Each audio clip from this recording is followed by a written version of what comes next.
आ जाओ इलेक्ट्रोस्टैटिक्स करते हैं। इलेक्ट्रोस्टैटिक्स,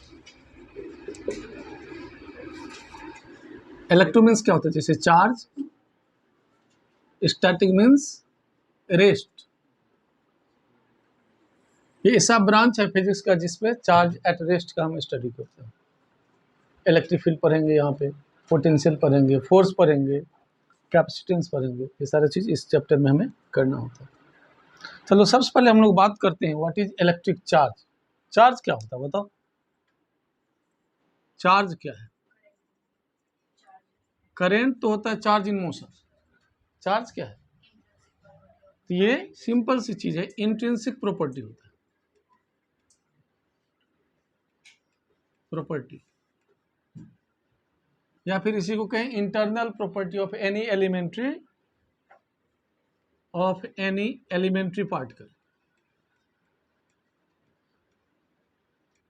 पार्टिकल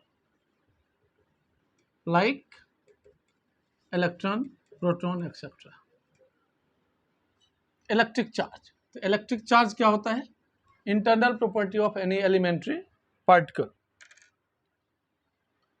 चार्ज कितने तरह के होते हैं? How many kinds of charge? सबको पता है, बोलो। Positive and negative. तो चार्ज के काइंड्स हो गए कितने? Positive and negative. उसके बाद चार्ज होता क्या है? Scalar quantity. Scalar quantity, charge की यूनिट, ऐसा यूनिट होता है इसका coulomb. Electrostatic unit stat coulomb, और electromagnetic unit absolute AB coulomb. यहाँ पे कन्वर्जन क्या है? 1 coulomb equal to 3 × 10⁹ stat coulomb, और 1 coulomb equal to 1/10 AB coulomb. ये कन्वर्जन है। इसका मतलब electromagnetic unit is more than SI, electromagnetic unit more than SI, more than electrostatic unit. इसको CGS यूनिट भी बोलते हैं, ये CGS में होता है।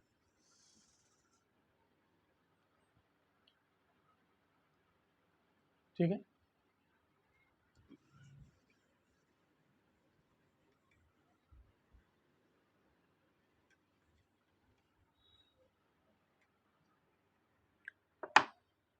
इसकी डायमेंशन क्या होगी चार्ज की?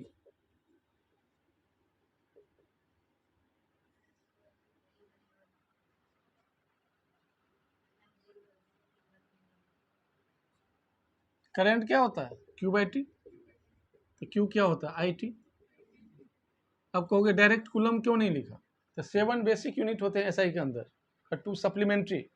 उसी 7 बेसिक और 2 सप्लीमेंट्री को लेकर के हम डायमेंशन लिखते हैं, जिसको क्या कहते हैं? Fundamental units. तो फंडामेंटल यूनिट्स के ऊपर जो पावर्स होता है दैट इज द डायमेंशन। तो इसका हो गया एम्पियर, इसका हो गया टाइम, तो क्या लिखेंगे? M0 L0 T1 A1। This is the dimension of electric charge.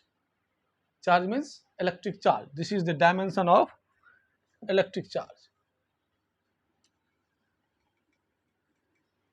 उसके बाद देखो, ये कंजर्व होता है, conservation of charge.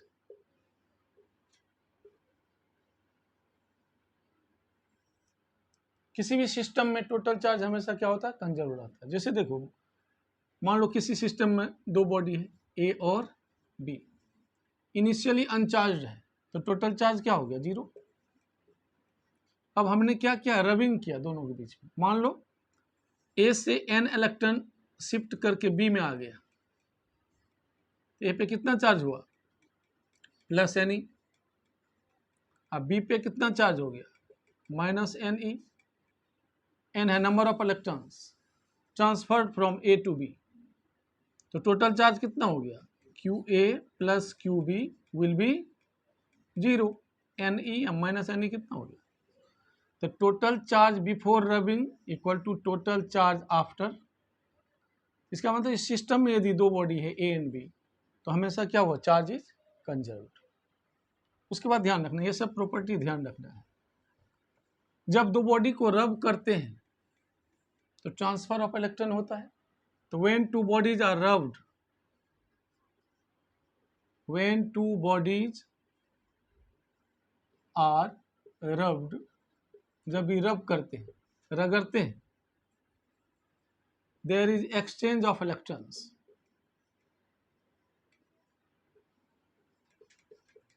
there is exchange of electrons. A body which loses electrons, जो इलेक्ट्रॉन लूज करता है, becomes कैसा हो जाएगा, positively charge.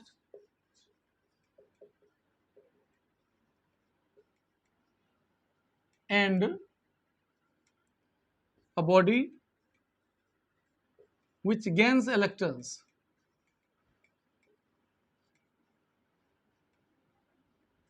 becomes negatively charged.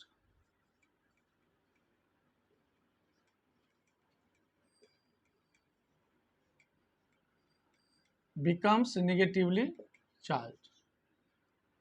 क्योंकि क्या होता है, बॉडी इलेक्ट्रिकली न्यूट्रल होता है, तो उसमें से यदि इलेक्ट्रॉन निकल गया तो एटम किससे बनता है, इलेक्ट्रॉन, प्रोटॉन, न्यूट्रॉन। जितना इलेक्ट्रॉन पे चार्ज नेगेटिव उतना प्रोटॉन पे पॉजिटिव। यदि इलेक्ट्रॉन निकला तो उतना ज़्यादा प्रोटॉन बच गया, इसलिए बॉडी पॉजिटिवली चार्ज हो जाता है। इसी तरह यदि किसी न्यूट्रल बॉडी में इलेक्ट्रॉन्स आया है तो क्या हो जाएगा, निगेटिवली चार्ज। तो when two bodies are rubbed, जब दो बॉडी को रगड़ते हैं, there is exchange of electrons. A body which loses electrons becomes positively charge. जो लूज करेगा पॉजिटिव और जो गेन करेगा becomes negatively charge. Let n be the number of electrons attached और डिटैच्ड ड्यूरिंग फ्रिक्शन। मान लो let n number of electrons attached or detached,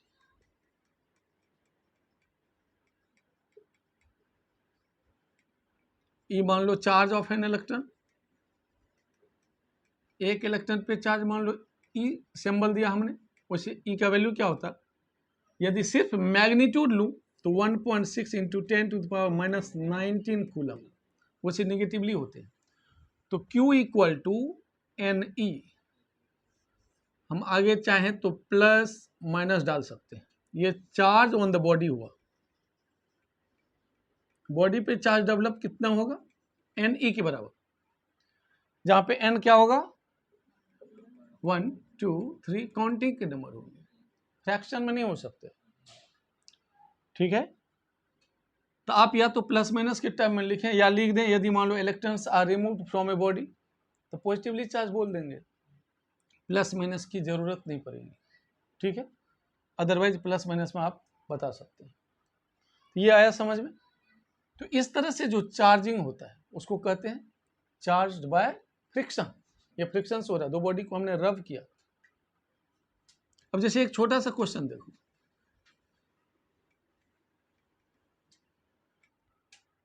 question है इसी पे Q इक्वल टू NE पे,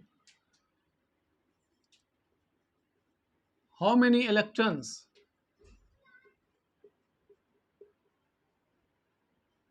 are removed from a neutral body to develop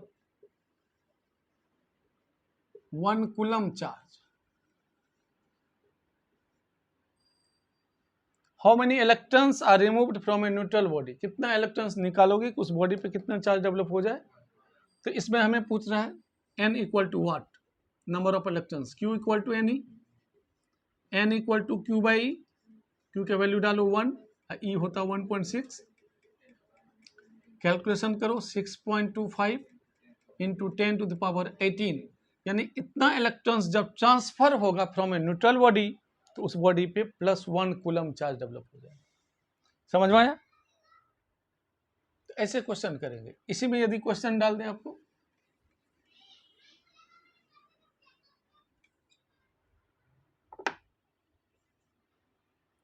from a neutral body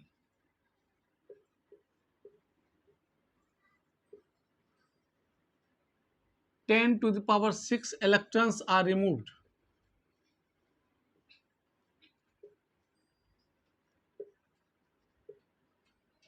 Calculate charge developed on the body.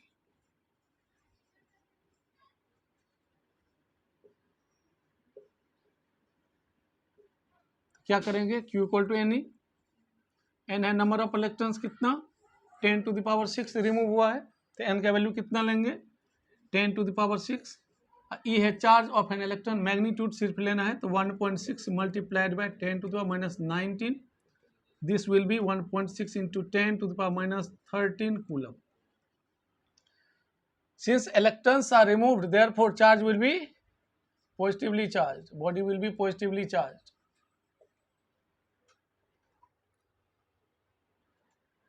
Recap हो गया.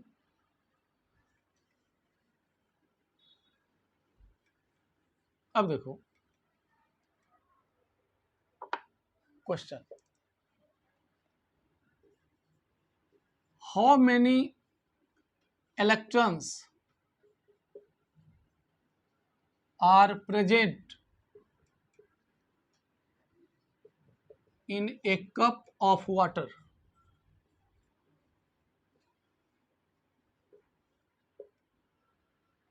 How many electrons are removed? इसमें क्या है? How many electrons are present in a cup of water?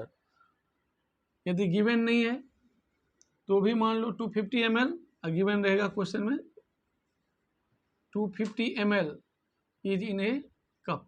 एक cup में इतना ही ml मानते हैं, या तो गिवन रहेगा क्वेश्चन में. तो हमारे पास पूछ रहा है कि नंबर ऑफ इलेक्ट्रॉन्स निकालो, तो कितना होगा एक cup of water. This is volume. तो वॉल्यूम ऑफ वाटर कितना है गिवन 250 ml. मास कितना होता है? Mass equal to volume into density. Water की डेंसिटी कितनी होती है 1 ग्राम पर सीसी. सीजीएस में ले लो 250 मल्टीप्लाइड बाय 1, दिस इज 250 ग्राम. एक कप ऑफ वाटर हैज 250 ग्राम मास. मास कितना है उसके पास 250. किसका? वाटर का. तो अब मोल कंसेप्ट के हिसाब से लगा दो. तो नंबर ऑफ मोल्स क्या होता है? Given mass by molar mass. तो गिवन मास कितना? वाटर की मोलर मास 18. ये हुआ number of moles.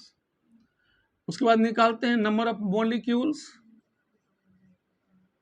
Number of molecules कितना होगा 250 by 18 into Avogadro number 6.022 into 10⁻23. This is number of molecules. देखो एक वाटर मॉलिक्यूल में कितने इलेक्ट्रॉन? 2 हाइड्रोजन है तो 2 इलेक्ट्रॉन हुआ. एक हाइड्रोजन में 1 इलेक्ट्रॉन, एक ऑक्सीजन में 8. तो एक मॉलिक्यूल में 10 इलेक्ट्रॉन प्रेजेंट होते हैं, इसलिए इतने मॉलिक्यूल में कितना होगा? तो number of electrons present in a cup of water equal to 10 multiplied by 250 by 18 6.022 into 10⁻23. This is answer. हमने कहाँ से स्टार्ट किया? क्योंकि वी हैव वॉल्यूम, तो सबसे पहले हमें क्या निकालना होता है? मास निकाल लिया हमने. फिर मोल कंसेप्ट का फंडा लगाया. नंबर ऑफ मोल्स क्या होता है? Given mass by molar mass. Water की मोलर मास 18 होती है, चूंकि H2O है, 2 ऑक्सीजन का 2 हाइड्रोजन का और 16 दोनों ऐड करते हैं 18 हो जाता है. उसके बाद नंबर ऑफ मॉलिक्यूल्स में एवोगाड्रो नंबर से मल्टीप्लाई करते हैं, और फिर जाके एक वाटर मॉलिक्यूल में 10 इलेक्ट्रॉन निकाल. This is answer. अब तुमसे कंफ्यूजन के लिए कुछ और क्वेश्चन पूछा जा सकता है इसी टाइप का, तो डायरेक्ट हम कैसे करेंगे? मोल कंसेप्ट का यूज करके. ठीक है. अब कहो 1 कूलम और चार्ज ऑन एन इलेक्ट्रॉन कौन बड़ा है? Which is greater? 1 coulomb. This is the answer. क्योंकि ये कितना होता है -19 कूलम. काफी आसान क्वेश्चन है, स्कूल में आ जाता है. अब देखो इसके बाद हमने चार्ज के बारे में क्या क्या पढ़ा.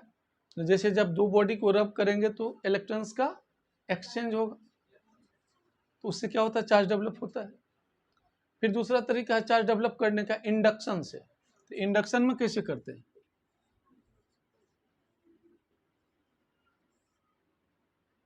इंडक्शन में जैसे मान लो ये कोई बॉडी है चार्ज,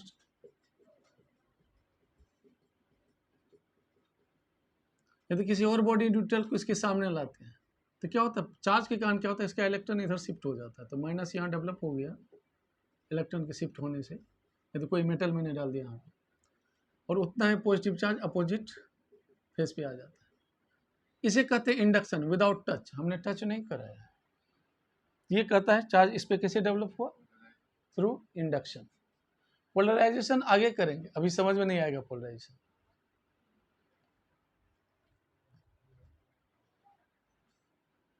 जब इलेक्ट्रिक फील्ड सीखेंगे उसके बाद, वैसे तुम लोगों को करा चुका हूँ, अलग चीज है। अब यहाँ पे ध्यान देना। तीसरा एक होता है कंडक्शन। कंडक्शन में क्या करते हैं बताओ, जैसे मान लो ये चार्ज बॉडी है, न्यूट्रल के साथ टच करा दो, चार्ज फैल जाएगा। ये इंडक्शन कंडक्शन, कंडक्शन हो गया। विदाउट टच था इंडक्शन। जब फ्रिक्शन किया, रबिंग किया, तो इलेक्ट्रॉन्स का exchange Q equal to NE। Q is equal to NE, इसको क्वांटाइजेशन ऑफ चार्ज भी बोलते हैं, क्वांटाइजेशन ऑफ चार्ज। ये होता है Q इक्वल टू NE, मतलब charge developed on a body is integral multiple of electronic charge. ये होता है क्या, क्वांटाइजेशन ऑफ चार्ज। जैसे इस पे एक छोटा सा क्वेश्चन दे रहा हूं मैं, quantization of charge. Can a body have 3.2 into 10 to the power minus 20 coulomb charge? क्या किसी बॉडी पे इतना चार्ज हो सकता है? इसको चेक कैसे करेंगे, we have to calculate n, n equal to Q by E, Q equal to N E. तो क्यू कितना है 3.2 multiplied by 10 to the power minus 20। और चार्ज ऑफ इलेक्ट्रॉन कितना होता है, देखो कितना आया 0.2, that is 2/10, 1/5। Not possible, fraction हो नहीं सकता, it should not be fraction, it must be natural number. वैसे इंटीजर बोलते हैं, तो इंटीजर इसलिए बोला जाता है, पॉजिटिव नेगेटिव हम दोनों चार्ज बोलते हैं, नेगेटिव चार्ज है तो माइनस डाल दो, पॉजिटिव है तो प्लस डाल दो। लेकिन काउंटिंग नंबर याद रखो, Q इक्वल टू NE में अब देखो किसी बॉडी से आधा इलेक्ट्रॉन तो नहीं निकल सकता ना, या तो एक इलेक्ट्रॉन निकलेगा या एक इलेक्ट्रॉन आएगा, इसलिए फ्रैक्शन में हो नहीं सकता। ठीक है, इसी में यदि क्वेश्चन चेंज कर दूं मैं, 10 to the power, can a body have this much charge? यहां क्या करेंगे, माइनस 19 कैंसिल, 1.62 जा, आंसर कितना हो गया n 2। यस पॉसिबल है, क्योंकि हमें अभी इस तरह के क्वेश्चन में ये नहीं देखना कैपेसिटेंस क्या है, पोटेंशियल क्या है, हमें कुछ चेक नहीं करना, हमें डायरेक्ट n, ये क्वेश्चन देने का मतलब है we have to find out the value of n, n equal to Q by E. Electric charge हमने पढ़ा क्या होता है, इंटरनल प्रॉपर्टी, दो तरह के, two types of charge, positive and negative. Quantization of charge, charge is conserved, ये scalar होता है, डायमेंशन हमने पढ़ लिया, यूनिट पढ़ लिया। अब देखो इसमें स्केलर एडिशन होता है, मान लो इस सिस्टम के अंदर इस पॉइंट पे है +10 माइक्रोकूलम चार्ज, यहाँ पे है -20 माइक्रोकूलम, इस पॉइंट पे है +30 माइक्रोकूलम, तो total charge of the body होगा +10 -20 +30 microcoulomb, this will be +20 microcoulomb charge. यानी स्केलर एडिशन करते हैं साइन के साथ, क्योंकि स्केलर है, इलेक्ट्रिक चार्ज इज स्केलर, तो पूरे बॉडी पे कितना हो जाएगा चार्ज, यदि होल बॉडी की बात करें 20 माइक्रोकूलम।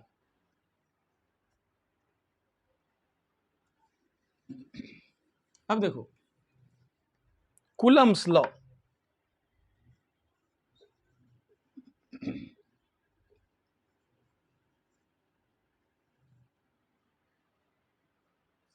बताओ, याद है?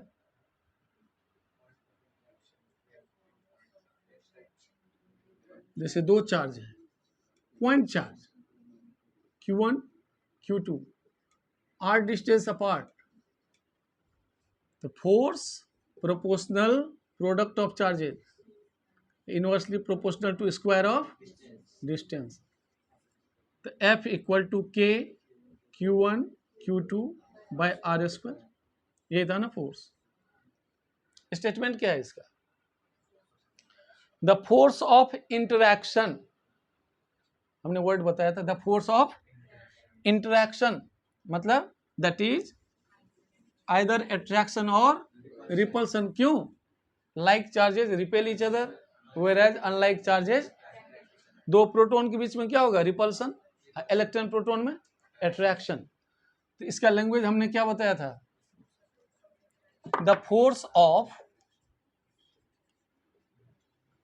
Interaction that is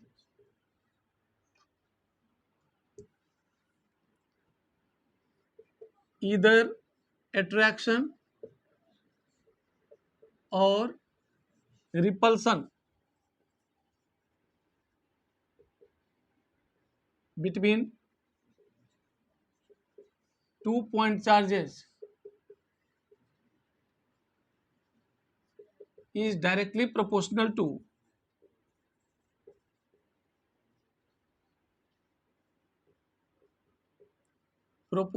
to the product of magnitude, हम मैग्नीट्यूड लेते हैं, of charges and inversely proportional to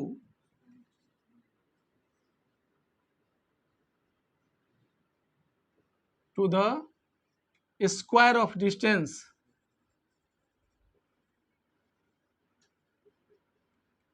between them.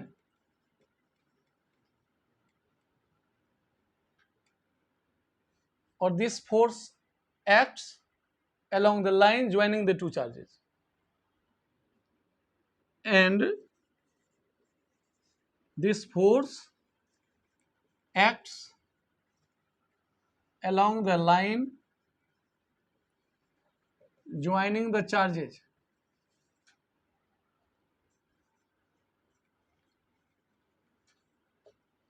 ये स्टेटमेंट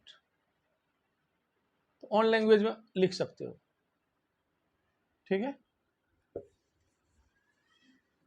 तो टू चार्जेस क्या आपने अजम्पशन किया?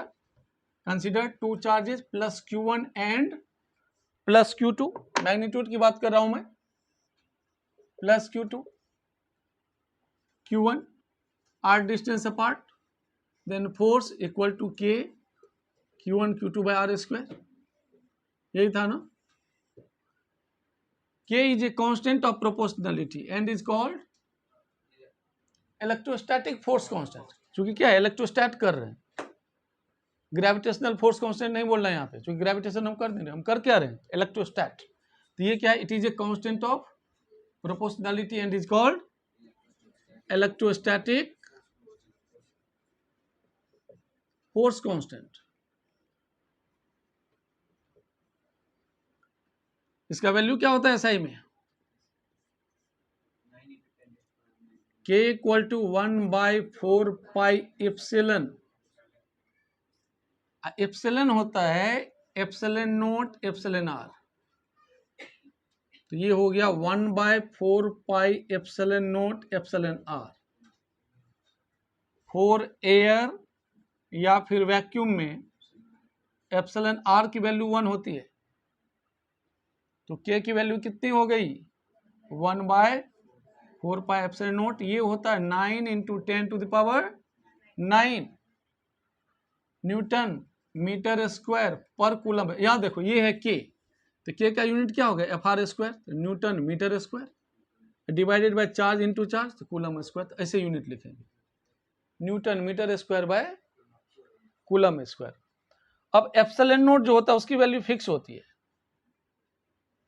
राउंड अप करके हम लोग लिखते हैं एप्सिलन नोट 8.85 लिख सकते हैं, 6 भी लिख सकते हैं, इंटू 10⁻⁻12। उल्टा कर दो इसका, कूलम स्क्वायर पर newton metre square. Epsilon equal to epsilon naught multiplied by epsilon R. इसका नाम है electrical permittivity of the medium, जिस मीडियम की बात करते हैं। अब परमिटिविटी क्या होता है, तो इलेक्ट्रिक फील्ड लाइन सीखने के बाद पता चलेगा। ये कहलाता है इलेक्ट्रिकल परमिटिविटी किसका, of the medium.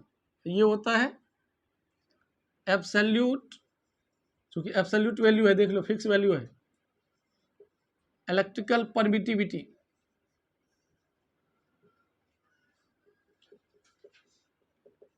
Of free space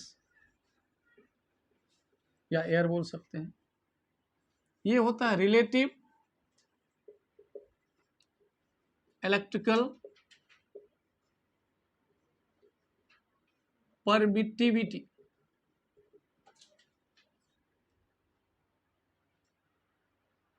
question में गिवन रहता है इसका वैल्यू।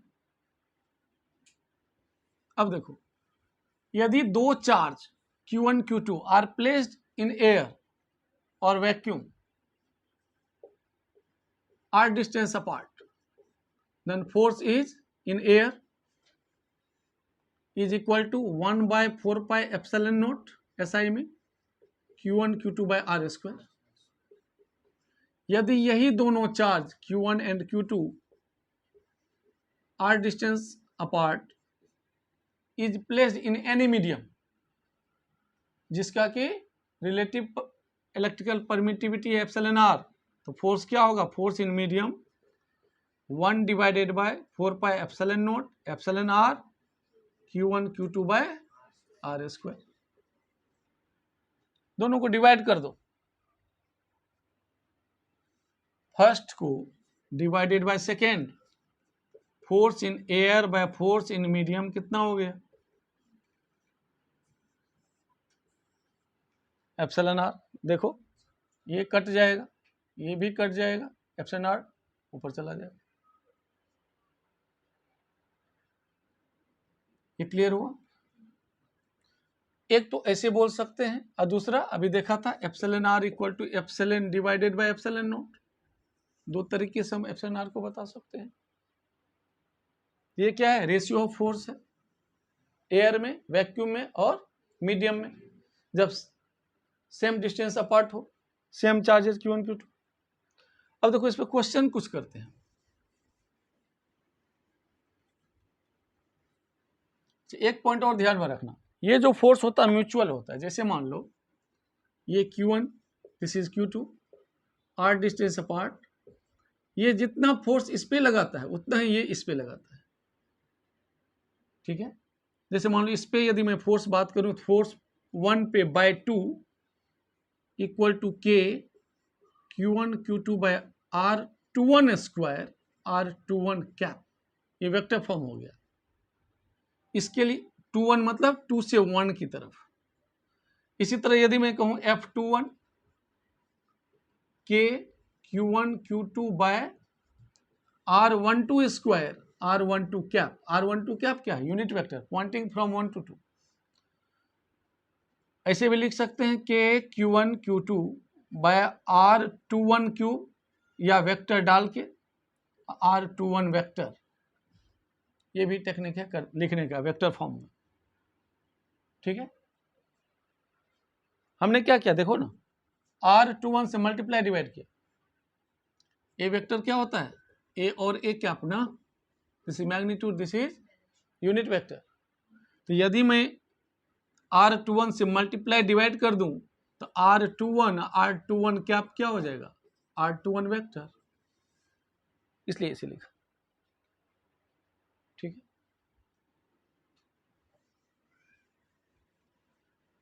सिंपल क्वेश्चन, जैसे मान लो दो चार्जेज हैं, 10 माइक्रोकूलम 20 माइक्रोकूलम, 10 सेंटीमीटर अपार्ट। आपसे पूछा जा रहा है calculate the force between two charges. Calculate electrostatic force, electrostatic force कैसे निकालेंगे? एसआई में हमें क्वेश्चन करना होता है जब तक कुछ नहीं बोला जाए। 1/4πε0, मीडियम तो है नहीं, मीडियम नहीं, it means it is in air या vacuum. Q1 Q2 by are square, इसका वैल्यू कितना लेंगे? 9 × 10⁻⁹। Q1 देखो 1 micro coulomb equal to 10⁻⁻6 coulomb, 10 micro है, 10 × 10⁻⁻6। Q2 है 20 माइक्रो, 20 × 10⁻⁻6 डिवाइडेड बाय आर कितना है? 10 सेंटीमीटर। आर यदि 10 सेंटीमीटर है 0.1 मीटर, 10⁻⁻1 मीटर लिख सकते हैं। तो आर स्क्वायर मतलब 10⁻⁻2। देख लो 6 6 12, यहाँ 9 10 11 12 cancel, 180 Newton is the answer.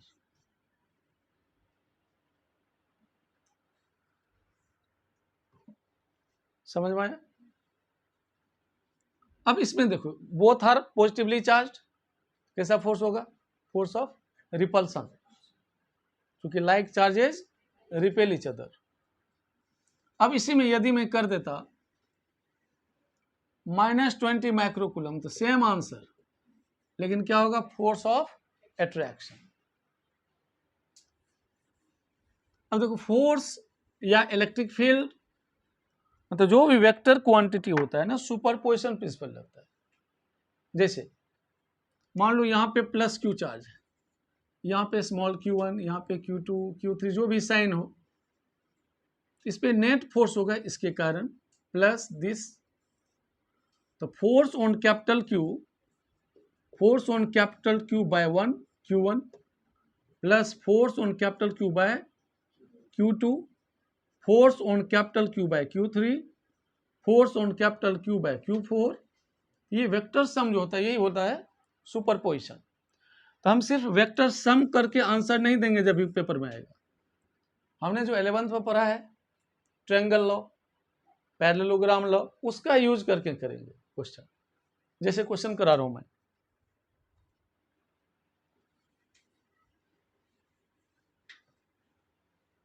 जैसे देखो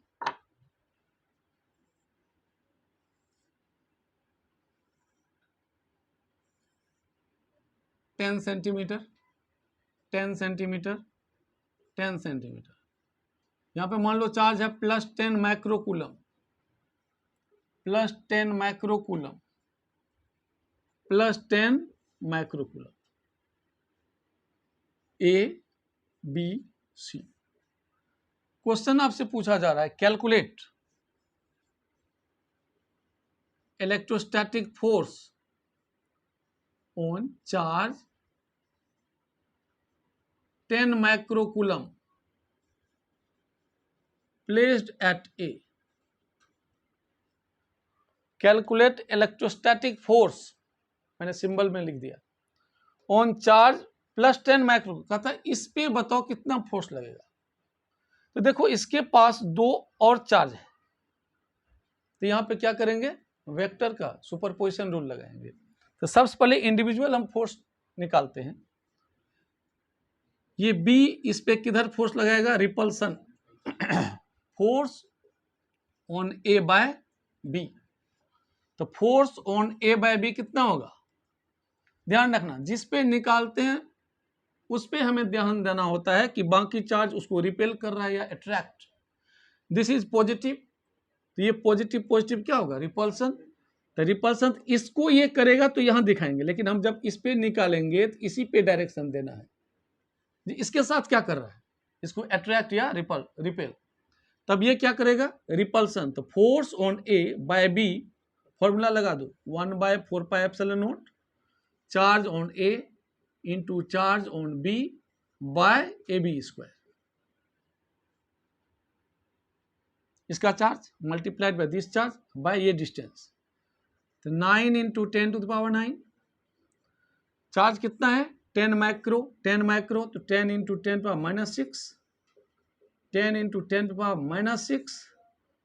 ए बी कितना है 10 सेंटीमीटर 0.1 मीटर, तो 0.1 स्क्वायर, 0.1 × 0.1 ये दोनों हटा दो, 100 हो गया, 10⁻2 हो गया। अब कैलकुलेशन आसान है, देखो 9 10 11 12, 12 से -12 कट गया, 90 न्यूटन मैग्नीट्यूड हो गया।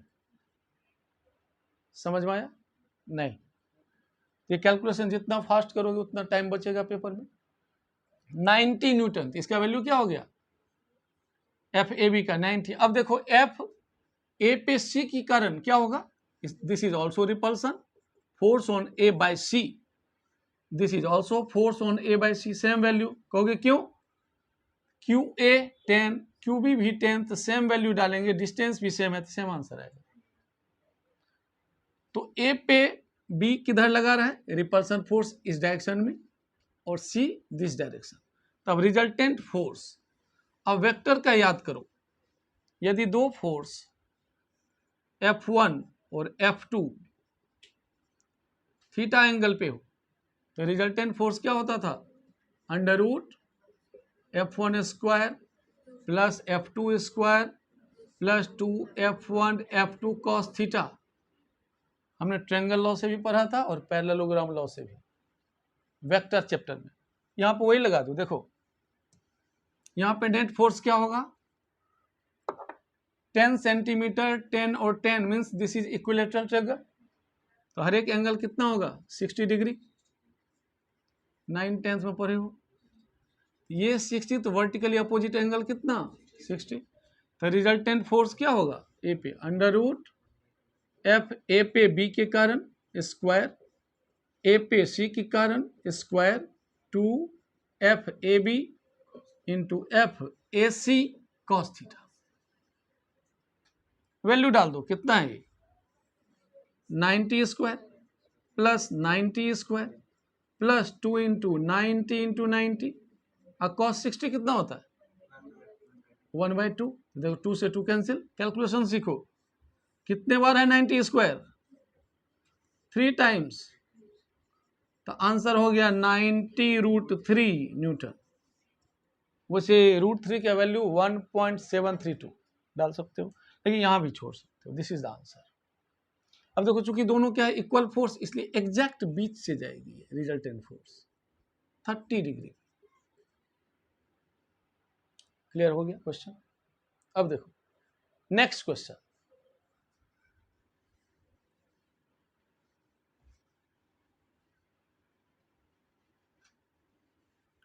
वैल्यू सेम ले रहा हूं मैं, सिर्फ चार्ज पॉजिटिव निगेटिव कर देता हूं।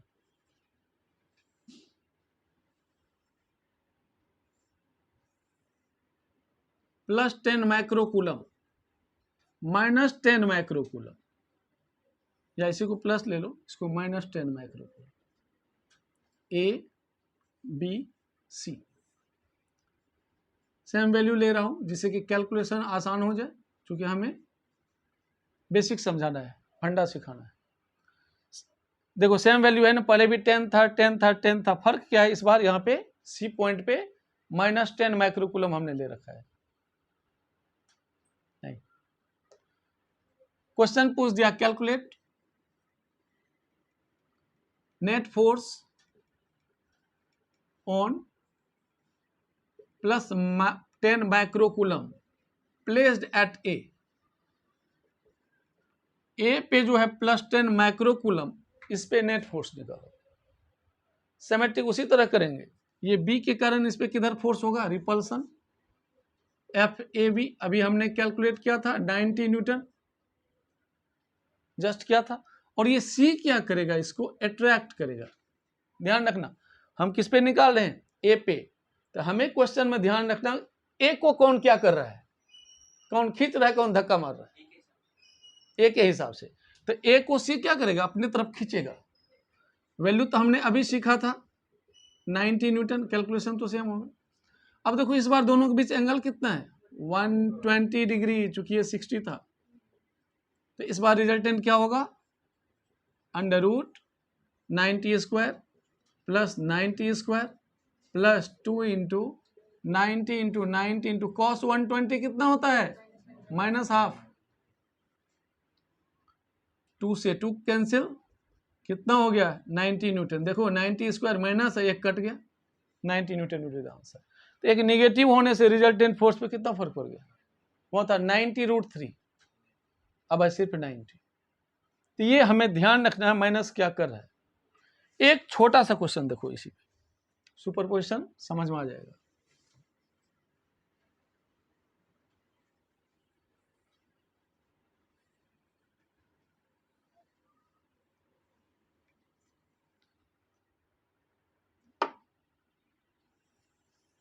सर्कुलर पाथ है, डायमीटर परपेंडिकुलर में +10 microcoulomb, +10 microcoulomb, +10 microcoulomb, +10 microcoulomb, centre पे है +10 माइक्रोकूलम। मान लो रेडियस है 10 सेंटीमीटर, कैलकुलेशन आसान होगा इसलिए बार बार 10 ले रहा हूं। इसमें मैंने क्वेश्चन दिया, calculate net electrostatic force on 10 microcoulomb charge placed at the center of the circle. Calculate net force, इस पे नेट फोर्स निकालना है। ध्यान देना, काफी अच्छा क्वेश्चन है कंसेप्ट के लिए। तो देखो, यदि A point, this is B point, this is D point, this is E point. अब देखो ए क्या करेगा इसके साथ, repulsion force on C by A, value कितना था 90 न्यूटन, अभी हमने कैलकुलेट किया था। डी क्या करेगा इसको, repulsion force on C by D, कितना 90 newton, equal and opposite cancel हो गया, कितना फोर्स हुआ 0। अब बी इसके साथ कितना रिपल्सन करेगा 90 न्यूटन से, और ये ई कितना से करेगा 90 न्यूटन से, तो नेट फोर्स कितना हो गया 0। This is the answer. समझ में नहीं आया, आ गया। इसी में मैं चेंज कर देता हूं, हर एक को मैंने माइनस कर दिया, ये माइनस, ये माइनस, ये माइनस, ये माइनस, अभी भी नेट फोर्स 0 होगा। फर्क क्या होगा, इस बार सी को ई अट्रैक्ट करेगा 90 न्यूटन से, बी अट्रैक्ट करेगा, तो देखो दोनों अट्रैक्ट किया, equal and opposite force, equal value है तो क्या होगा 0। डी अट्रैक्ट करेगा और ए भी अट्रैक्ट करेगा, तो नेट फोर्स कितना हो गया 0। लेकिन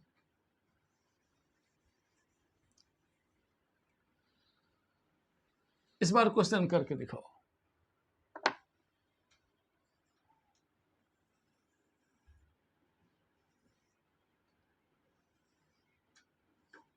-10 microcoulomb, -10 microcoulomb, +10 microcoulomb, +10 microcoulomb, this is A B C D, this is centre O, +10 microcoulomb, radius है 10 सेंटीमीटर।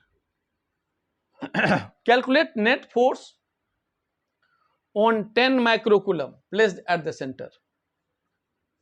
कैलकुलेट रिजल्टेंट फोर्स या net force on 10 microcoulomb placed at the centre. कैसे करेंगे, इस बार ध्यान से देखना, ये पॉजिटिव है ए पे, तो ये क्या करेगा, ओ को रिपेल करेगा, ओ बाय ए, कितना, कैलकुलेशन तो वही है 90 न्यूटन, कैसे आता है याद है कि नहीं, force on O by A 1/4πε0, charge A, charge on O divided by A O square. इसका वैल्यू क्या था 9 × 10⁻⁹, ये कितना 10 माइक्रो -6, क्यू है 10 माइक्रो -6, और डिस्टेंस है 0.1 स्क्वायर। ठीक है, 10 12 कट गया 90 न्यूटन।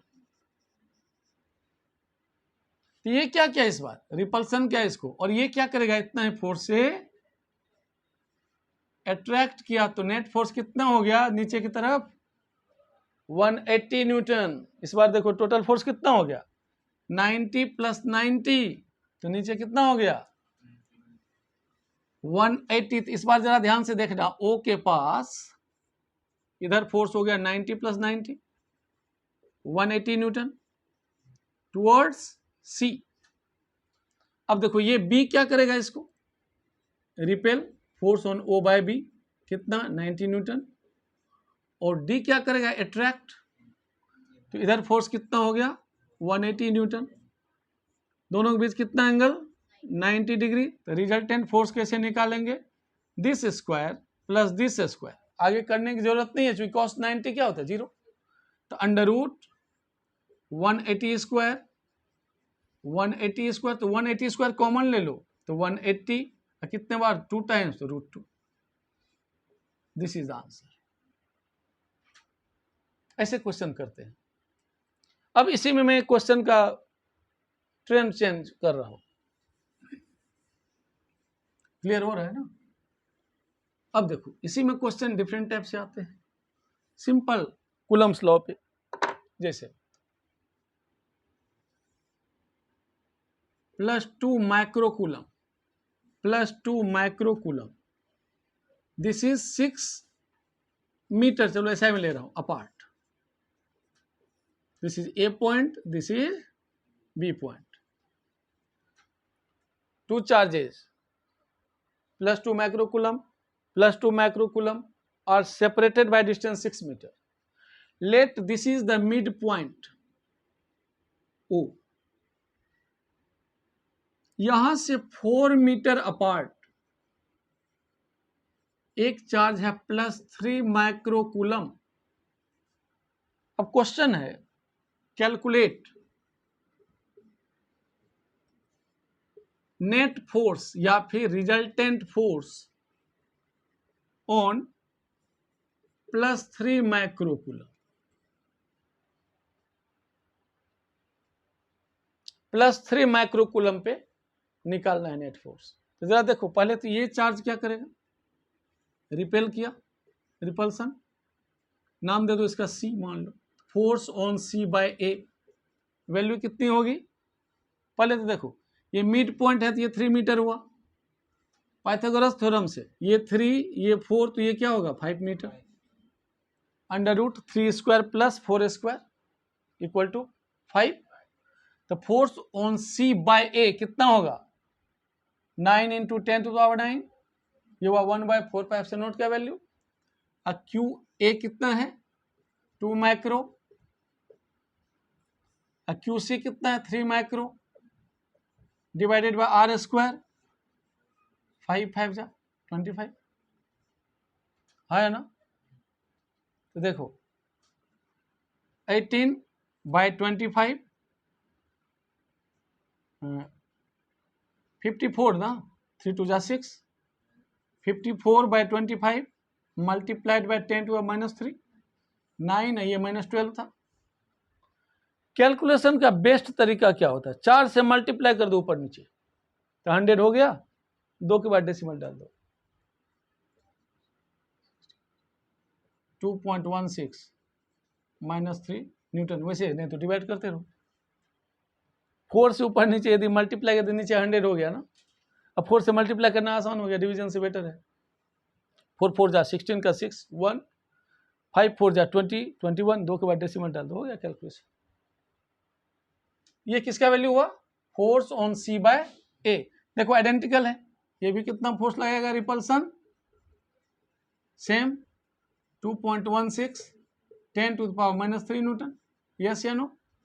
चूंकि ये 4 हो ये 3 मीटर तो ये कितना हो जाएगा पाइथागोरस थ्योरम से 5 मीटर, सेम वैल्यू डालेंगे, करके दिखाओ क्या आ गया, नहीं चलो ठीक है। तो अब देखो हमें करना क्या है आगे की प्रोसेस, इसकी वैल्यू कितनी आई थी अभी 16 इंटू 10⁻³ न्यूटन। अब देखो ये यदि थीटा, इसको सीधा खींच दो तो ये भी theta, vertically opposite angle equal होते हैं। फोर्स जो ये है FCA, इसका दो कंपोनेंट, इस डायरेक्शन में क्या होगा FCA cos थीटा, अब परपेंडिकुलर में क्या होगा FCA sin थीटा। इसी तरह ये थीटा तो ये भी थीटा, ये देख लो सेम ट्रायंगल है, तो ये भी क्या हो जाएगा थीटा, इसका कंपोनेंट FCB cos थीटा, अब वर्टिकली अपवर्ड में क्या हो गया FCB sin theta, FCA equal to FCB, तो ये कैंसिल हो गया, तो रिजल्टेंट फोर्स क्या बचा, तो net force equal to FCB cos theta plus FCA cos theta, दोनों की वैल्यू सेम है, तो हम लिख सकते हैं 2FCB या CA cos theta, 2 into FCB या CA जो भी है सेम वैल्यू है, 2.16 मल्टीप्लाइड बाय 10⁻³ अब cos थीटा, इसमें देखो cos थीटा क्या होता है बेस अपॉन हाइपोटेन्यूज, तो इसका बेस क्या हुआ थीटा के सामने परपेंडिकुलर होता है, ये है P, ये है B, ये है H, तो ये क्या हो गया into 4/5 Newton, this is answer. Different type के क्वेश्चन हो गए। अब नेक्स्ट टाइप क्वेश्चन कैसे आता है वो बता रहा हूं।